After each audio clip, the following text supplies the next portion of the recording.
what most people refer to as a mountain man. You know, living off the land and working with my bare hands kind of stuff. I know, big shocker, the wild men have access to technology.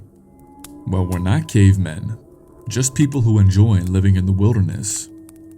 I was always one of those people, until recently anyways. I lived in a small log cabin, cozy enough for a 34-year-old man with a strange interest in carving and wood chopping. Now, I wasn't completely out in the wilderness. There was a small town about 7 miles away, but still secluded enough to feel the peace and tranquility of living in nature. Not to mention, secluded enough to be completely alone. Anyways, one night after finishing putting the chicken and roosters away, I sat on my porch, enjoying the stars and the moon. As I sat while I lit my pipe, I heard this strange sound, almost like a mix of a bird cooing and a chirping grasshopper. Seeing as how I was the only home for miles, I chalked it up to animals. I mean, what else could it be, right? As strange as that sound was, it was also kind of soothing. After listening for a moment, the whistling stopped quite abruptly. It was strange. The moment the whistling ended, so did the rest of the world's sounds. I couldn't hear the wind blowing or the running stream out back. It was as if someone had hit the mute button on my property. It was so quiet that I could have easily mistaken my breathing for a wailing beast. But just as I was about to question my sanity, suddenly the sounds of the nature returned. I put my pipe out and made my way back inside, and made myself a nice hearty meal you'd expect a wild man to eat. Lots of meat, along with a nice hefty glass of bourbon. I began cleaning my kitchen, and as I was about to wrap the leftovers, the cuckoo clock above my stove, well, cuckooed. Now, that doesn't sound like anything crazy, but the thing is, that clock has been busted for years. It's been nothing more than a wall decoration. And, as I thought, the clock was still broken. In fact, it wasn't even cooing. It was that whistle I had heard moments before my dinner. And, once again, as it ended, for a few moments, so did my hearing. I chalked it up to a long day of labor, so I decided I'd hit the hay. And that's when things got very weird. As I awoke and prepared myself for another day of hard work, I noticed something. The dinner from last night, the one I never got to finish wrapping, was completely gone, off the plate. I tried to reason with myself that maybe I had finished it, but yet, the plate and saran wrap were both sitting out on the counter. See, I'm not normally a superstitious person, so I again reasoned with myself that I had finished it before having the chance to wrap it up. After all, that glass of bourbon was pretty large, so I brushed it off and went on my day. I went to let out my poultry for feeding when I saw, well, a pretty fucked up sight. My chickens had been completely butchered. It wasn't the fact that my chickens were dead that made me unsettled. I mean, I've lost plenty of them to the wild animals looking for something to eat. But that's the thing. None of my chickens had any signs of being eaten of any kind. They were all mutilated. Some were impaled along the picket fence used to keep them in, and not neatly. No, they were so torn up and mutilated that the shiny white wood had been dyed with red crimson blood of my poor birds.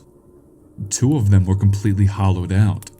No bones, no organs, no muscle tissue. It was no more than an empty sack of chicken skin. Whatever did this wasn't looking for a meal. It was in for the thrill of the hunt. After that, I decided that some precautions needed to be taken, so I took a trip downtown. Luckily for me, a technical store was open not too long ago, so I decided I'd purchase some security cameras. "Hey, you're that wild forest dude who lives in the woods, right?" the young clerk asked as he rang up my items. He had to be no more than 18. The classic, old enough to grow facial hair, but not old enough to grow a full beard look. Grungy hippie clothes, and he gave off a strong aroma of Purple Haze and Pineapple Express. Reminds me of when my brother and I would grow pot in our backyard in high school. Despite being a goofy high schooler, he was a good kid. He had a very love not war vibe to him. I let out a laugh as I reached for my wallet. I didn't know that I had that much of a reputation. He returned my laughter and quickly replied, "Dude, you're a legend around school. Everyone out here is too formal, you feel me? You though, living off the land, doing things with your own hands. Shit's fucking hardcore, bro," he exclaimed, almost as if he was fanboying over me. I looked at his shiny name tag, which read, Spliffy. I chuckled at the nickname. I proceeded to complete my transaction when he asked me, "What's with all this tech stuff then?" I paused for a moment, leading him to continuing his question. "My man, you've been living the frontier life since I was in pre-K. Why the sudden change up?" "I've been hearing some noises from the woods, and not like anything I've heard before. Messed up some of my birds pretty bad," I said as I handed the boy my credit card. "So, just some weird sounds then?" he continued, running my credit card through the scanner. After a brief pause, I decided to mention the strange anomaly of the world going mute. "Well, it's not exactly a strange noise, just a whistle. But for some reason, every time the whistling stopped, I can't hear anything but my breath." When I said that, Spliffy got rather concerned. "Dude, you're dealing with a wood stalker." I raised my eyebrow. "A what?" He got eager, no doubt ready to tell me what I could only assume was a cryptid, which of course, he did. A wood stalker, or a tree skin prowler as it's known in Indian folklore. It's believed that they were said to be the great omen for the forest and woodland areas. I looked at the boy before beginning to ask my own questions. I tried to convince myself that I was simply indulging his tale, but deep down, a part of me believed it could be what I was dealing with. "So then, what's with the whistling?" he continued as he began bagging my items. "Well, according to the Native Americans, whenever hunters or gatherers would go for an exposition and never returned, it was followed by a long whistle, which was then followed by complete silence. The Indians tried connecting the dots, and they came to the conclusion that the whistle would come right before or after disposing a victim." "Well, I'll keep a lookout for walking trees then," I said as I placed my card back in my wallet and grabbing my items. "Yeah man, good luck. You're really gonna need it," he said rather seriously. I left and entered my truck, the whole ride debating this wood stalker, and then my sanity for even entertaining the idea. I arrived home and got to work on setting up the cameras, making sure to put an extra behind the house towards the woods. The rest of the day went completely fine, assuming I had scared off whatever creature was around, so I enjoyed a nice meal and a tall glass of ale. It wasn't till later when it all went wrong. I awoke to the sound of my dog Curtis barking violently, once again, followed by the now disturbing whistles and its preceding silence. I instantly ran to my camera monitors and witnessed the strangest thing. Curtis had been sitting at the edge of the tree lines, just sitting there, for 3 hours. It wasn't until I saw a large rustle around the woods that he started barking, then running into the woods. I ran to my room, grabbing my rifle along with a box of shells, and rushing to the door. Curtis was the only family I had, and I'd be damned if I let some tree monster take him. I burst open the back door, damn near bursting it off the hinges, and made a break to the woods. After about 10 minutes, the whistle returned, louder than ever before. Despite the following silence, I could still see the bushes tossing in front of me, I quickly raised my rifle, slowly reaching the safety, and out came Curtis. I took a quick sight of relief and went to pet him. However, he just kept running back to the house. Before I could follow, I heard another wailing, but it wasn't any animal or monster. It was a human cry. I quickly rushed to the sound as fast as possible.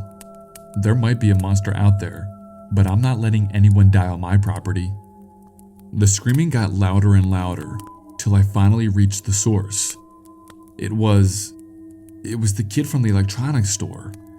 He had been completely mutilated. His chest was caved in, his legs were broken to hell, looked like a graph, and his left forearm had been lying on the right side of his body. I rushed over to the kid, kneeling down to comfort him. Let's be honest, there was no way he was making out of these woods alive. "What the hell, kid? What are you doing out here? You know what was out here?" He wheezed, coughing up thick red blood. "Wanted to help," he said, between blood-gargled coughs. He reached up with one of his arms still attached and grabbed my collar, pulling me closer to him. "You need to run," he whimpered, just in time for me to hear the whistle directly behind me. I turned around, quickly stumbling back as I came face to face with it. The thing looked like something straight out of a Tolkien novel. Broken twigs and branches twisted to make the form of the creature's body. Its cracked, jagged bark seeming to form some kind of scales of armor or something. The most disturbing part was its face, the same one I was looking down to as it was telling me to run. And no, this is not some leather-faced Gene situation. The thing didn't steal a kid's face, more like copying it. It had been carved into some sort of tribal mask, and it was disturbingly accurate. You could see the pain and suffering on the boy's wooden face. I was stuck on my ass, paralyzed from fear, as this thing slowly limbered towards me, snapping wood, echoing through the woods with each motion. As I slowly began to push myself away from the creature, I was reminded I wasn't completely screwed, as I felt my palm brush against my rifle. I quickly scooped it up, aiming for the beast, and fired. It recoiled, letting out a hiss of pain. Seeing as it actually had an effect, I continued to shoot it till there was a pile of empty shells at my feet. Not wanting to test fate, I balled my ass back to my house and fortified it to the nines. The next morning, I had called the police about the boy's body. When I brought them to the location of the body, which was still there, but not the creature's, not even a branch left behind, they chalked it up to a rather gruesome bear attack, and I wasn't going to argue with them on that one. What would have happened if I told them the truth anyways? I probably would have been put behind bars or in a padded cell. I've moved to the city since then, a decent apartment on a real high floor, and far from any forest. That thing is still out there, and I have a feeling it's never left my trail to begin with. Thank you for watching, everyone. I hope you had a good scare or two. And if you did, give this video a thumbs up so we can spread the nightmares around. Stay haunted, my friends. I'll see you next time.